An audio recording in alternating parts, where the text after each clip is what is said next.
Əziz müəllimlər, əziz valideynlər, əziz şagirdlər, xoş gördük hər biriniz növbəti video dərsimizdə. Biz bugün 4-cü sinif şagirdləri üçün ümumi ölçü üzrə təşkil olunmuş monitorinq qiymətləndirmə suallarını izah edəcəyik. B variantı üzrə. Gəlin başlayaq. İlk 3 sual demək olar ki, bütün variantlar üzrə eyni idi və ötən ilki daha çox tapşırıqlara, mətnlərə əsaslanmışdı. Orada istifadə olunan sual tiplərdir.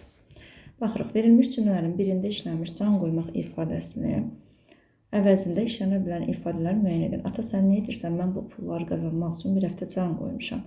Sən isə onları odda yandırırsan. Xatırlayırsınızsa, halal pul mətnindən bir hissədir. Mən paylaşmışdım onların izahını, yəqin ki, izləmişsiniz.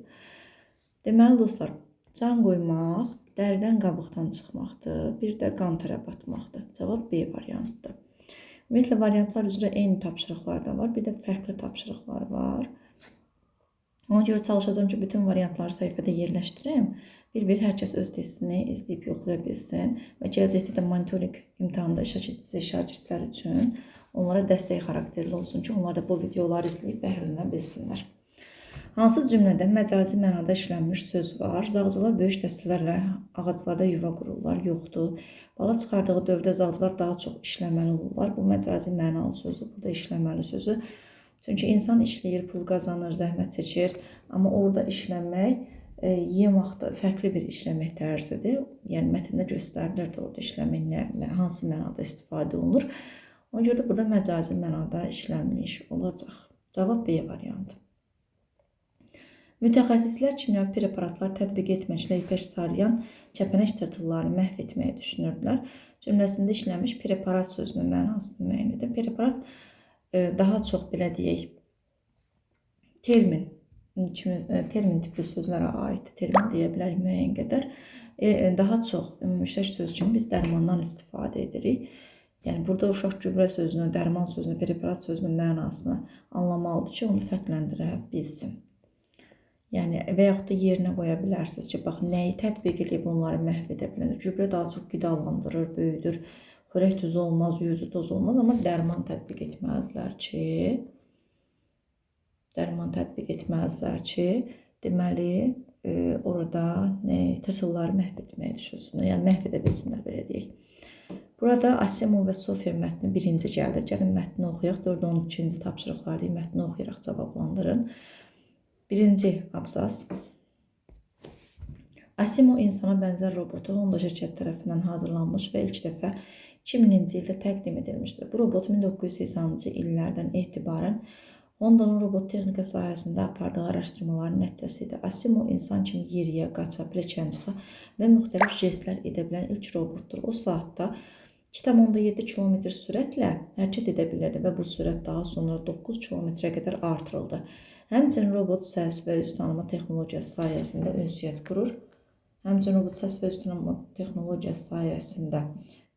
qurur. Əl sıxmaq, başını tərpətmək kimi jestlər edərək insanlarla qarşılıqlı əlaqəyə girə bilirdi. İkinci abzas. Bundan başqa Asimov müəyyən dərəcədə müstəqil qərar qəbul edə bilirdi. Məsələn, qarşısında bir maneə olduqda onu aşmaq üçün alternativ yol seçirdi. Asimov əsasən fiziki məhdudiyyətli insanlara və yaşlılara kömək etmək üçün hazırlanmışdı. Lakin Honda şirkəti Asimovun müxtəlif bacarıqları sayəsində ofis, otel, muzey kimi məkanlarda da uğurlu olduğunu nümayiş etdirdi. Hətta Asimov NASA ilə əməkdaşlıq çərçivəsində kosmik araşdırmalar üçün nəzərdən keçirilmişdi.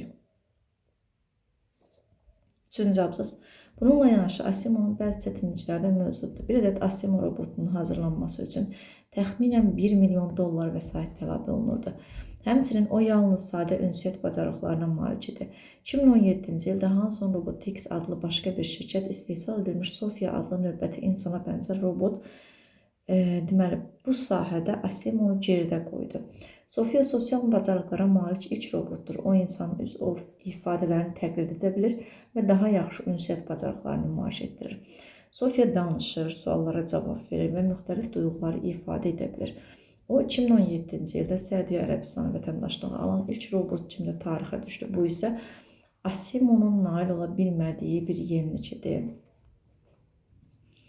Nəticədə 2018-ci ildə Honda şirkəti Asimovun istehsalını rəsmi olaraq dayandırmağa qərar verdi və istiqamətini daha çox süni intellekt texnologiyalarına yönəltdi. Lakin Asimov robot texnika tarixində mühüm iz buraxdı. Onun dizaynı və proqramı sonraki insana bənzər robotların inkişafına böyük təkan verdi.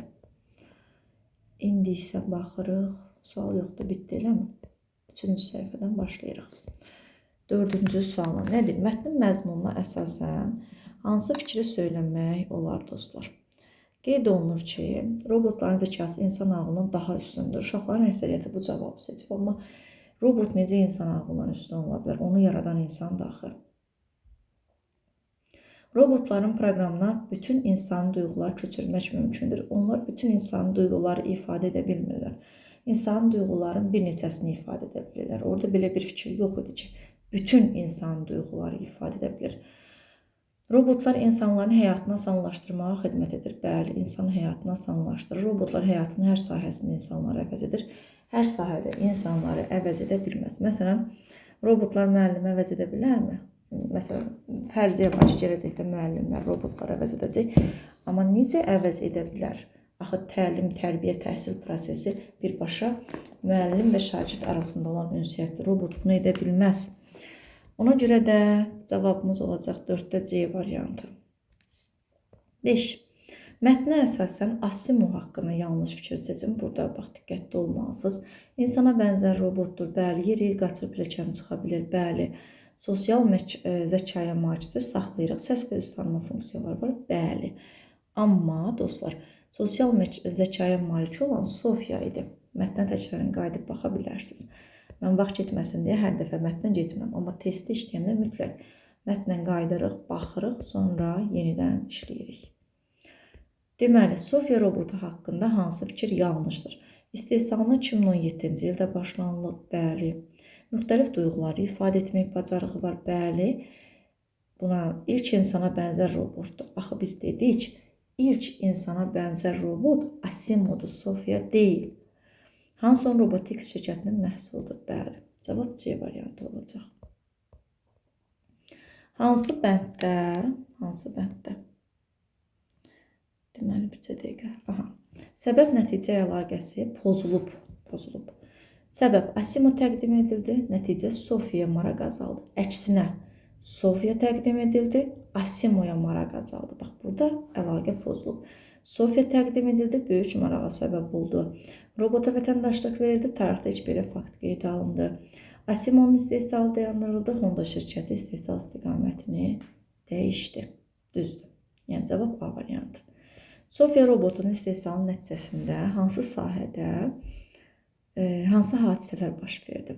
Sofiya robotu ilk insana bənzər robot deyildi, bayaq da qeyd etdik. İlk dəfə fiziki məhdudiyyətli insanlara dost hazırlanmadı. Çünki, dostlar, orada mətndə qeyd olunurdu ki, Asimov yaradıldı və insanlara ilk dəfə əlinizdə kitabçalarınız var və yaxud da baxın, mətndə qeyd olunurdu, o hissə haradaydı, göstərim sizə. Fiziki məhdudiyyətli insanlarla tapsam göstərəcəm. Siz baxın. Deyirdi, Asimov əsasən fiziki məhdudiyyətli insanlara və yaşlılara kömək etmək üçün hazırlanmışdı. Baxın, həqiqətən də, yəni, burada ilk dəfə Sofiya yox, Asimov onun üçün hazırlanmışdı. Yəni, ilk dəfə anlayışı, bax, ilk olmasaydı, desəydi ki, insana bənzər robot yaradıldı, düz deyirdi.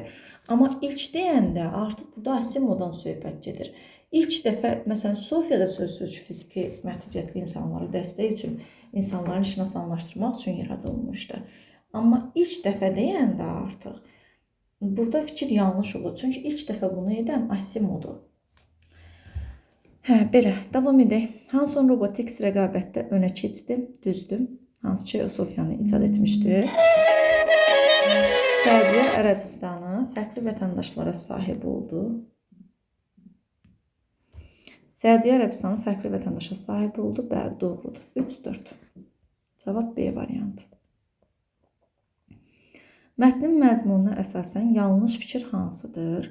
Robot texnologiyası bahalı sənaye sahəsidir. Robotlar uzun müddətli araşdırmalar nəticəsində hazırlanır.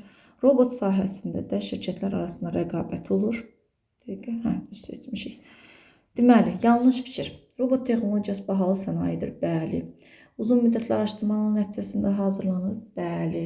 Mətndə yox idi. Mətndə olmasa belə özümüz bunu düşünüb tapa bilərik ki, yəni robot birdən-birə hazırlanmayıb ki, niyə məhz 2000-ci ildə hazırlanıbdı, 19-cu əsrdə hazırlanıb? Çünki uzun müddətli araşdırmaların nəticəsidir bu. Davam edirik. Robot sahəsində də şirkətlər arasında rəqabət olur. Bəli, olur. Biz gördük ki, Asimov rəqabətə dözə bilmədi. Son dövrlərdə insana bənzər robotlara maraq azalıb. Deməli, bu yanlış fikirdir. Çünki niyə maraq azalsın ki? Əksinə insanların marağı çoxalıb. Sofiyanı hətta müxtəlif ölkələr dəvət edirlər, verilişlərə çıxarırlar onu. Yəni, bu yanlış fikirdir. Asimovun istehsalı nə üçün dayandırıldı? Honda şirkəti yeni insana bənzər robotunu təqdim etdi. Honda şirkəti təqdim etmədi. Robotix, yəni Sofiyanı, necə adlanırdı, orada var idi. Dəqiqə, burada da var. Hanson Robotics şirkəti onu təqdim etdi. Sofia rəqabətdə geri qaldı, əksinə Asimov rəqabətdə geri qaldı. Hanson Robotics şirkəti belə qərar verdi. Hanson Robotics şirkəti niyə Asimov üçün qərarı versin ki, çünki onu Honda şirkəti başqa bir şirkət hazırlayırdı. İstehsal icazəsi başqa şirkətə verildi.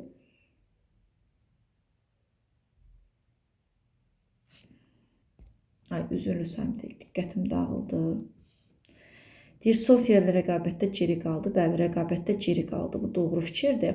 Hanson Robotics şirkəti belə qərar verdi. Xeyr, o qərar verə bilməz. İstehsal icazəsi başqa şirkətə verildi. Xeyr, istehsal icazəsi başqa şirkətə verilmədi. Şirkətin robot hazırlamaq istiqaməti dəyişdi. Yəni, onlar fərqli istiqamətdə robot hazırlamağa davam etdilər. Yəni, Sofia ilə rəqabətdə geri qaldığı üçün Asimovun istehsalı dayandırıldı. Honda şirkətinin 2018-ci ildə verdiyi qərar hansı fikir söyləməyə əsas verir? Şirkətlər deyir, fəaliyyət istiqamətlərini dəyişmirlər.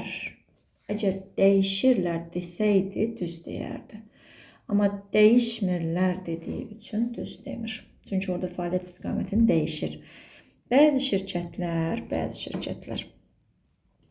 inkişaf üçün digərləri birləşməyə məcbur olur. Orada heç bir birləşmədən söhbət getmir. Yəni, əgər o iki şirkət birləşsəydi, biz bunu deyə bilərdik. Yeni məhsul bəzən rəqib şirkətin bağlanmasına səbəb olur. Orada, bəli, ola bilər. Yeni məhsul çıxsın, rəqib şirkət bağlansın. Amma mətndə Honda şirkətinin bu qərarı verməsinə əsas bu deyildi. Yəni, səbəb bu deyildi da. Rəqabətə dözümsüz məhsulların istehsalı dayandırılır. Bəli, onlar Asimov'u ona görə dayandırdılar ki, istehsalını. Gördülər, onlar Sofiyanın bu cür yenilikləri ilə ayaqlaşa bilmirlər. Ya gərək ondan daha yaxşısını düzəltsinlər Asimov'dan. Ya da ki, daha, necə deyim, Sofiyada olanları da onlar da Asimov'un proqramını əlavə etsinlər ki, onlar bu rəqabətlə ayaqlaşa bilsinlər. Amma gördülər ki, bu rəqabətə dözə bilmirlər, yəni bacarmırlar. Ona görə sahələrini dəyişdirdilər, fərqli sahəyə, fərqli istiqamətə getdilər. Ona görə deyirlər ki, rəqabətə dözümsüz məhsulların istehsalı dayandırılır. Üçüncü abzası hansı yarımbaşlıqla adlandırmaq olar? Deməli, uşaqlar, üçüncü abzasda daha çox biz orada rəqabəti müşahidə edirik. İstəyirsiniz, aparım sizə göstərim üçüncü abzası. Baxın, burada görürsünüz. Asimov robotunun hazırlanması, nə bilim, deyir ki, orada Asimovun geridə qoyur, Sofia sosial zəkaya malik robotdur, insanın üzü ifadələrini təqdim edir. Sofiyanın belə deyirlər, necə var tərifləyirlər, amma əvəzinə Asimovda artıq burada geri planda qalır. Ona görə deyirik ki, burada artıq çətin bir rəqabət var idi və yaşlıların dostu, Asimovun üstün cəhətləri haqqında danışdırılmadı. Honda şirkətinin qərarı birbaşa bu abzasın başlığı ola bilməz. Çünki təkcə Honda şirkətinin qərarı müzakirə olunmurdu. Yanaşı olaraq Asimov və Sofia arasında gedən rəqabət müzakirə mövzusu idi. Kifayət qədər düşündürücü mətn idi. Hər dəfə mətnə baxmalısan, mətndən belə işləməlisən. Yəni, mən belə sürətli işləyirəm. O demək deyil ki, mətn asandır. Çünki Mən müəlliməyəm, mənim müəyyən bir yaşım, dünya görüşüm, təcrübəm var. Mən öz təcrübəmlə bunu tez işləyirəm və bir neçə dəfə artıq mətni oxumuşam. Suallara hakiməm, belə deyək, suallar haqqında məlumatım var. Amma ilk dəfə oxuyan uşaq üçün yəni bir qədər çətin mətn demək olar deyə düşünürəm. Yəni çünki 10 yaşında bir uşaq üçün düzdür. Məsələn, 2 mətn uşaq üçün normaldır, amma 3 mətn artıq uşaq üçün bir qədər yorucudur. Mən də 3 mətni birlikdə sizə izah etmək fikrim yoxdur. Çünki 3 mətni birlikdə izah etmək artıq yorucudur. Ona görə hər mətni bir hissə izah edəcəm və videonun aşağısında da həmin PDF-in linkini yerləşdirəcəm ki, gələn il imtahan gedəcək uşaqlar o linkdən istifadə etsinlər və PDF-i telefonlarına yükləyib istifadə edə bilsinlər. Belə, hələlik sizinlə mən idim İncəgül müəllimə İsmailova. Gələn dərslərdə görüşmək ümidi ilə hər birinizə uğurlar.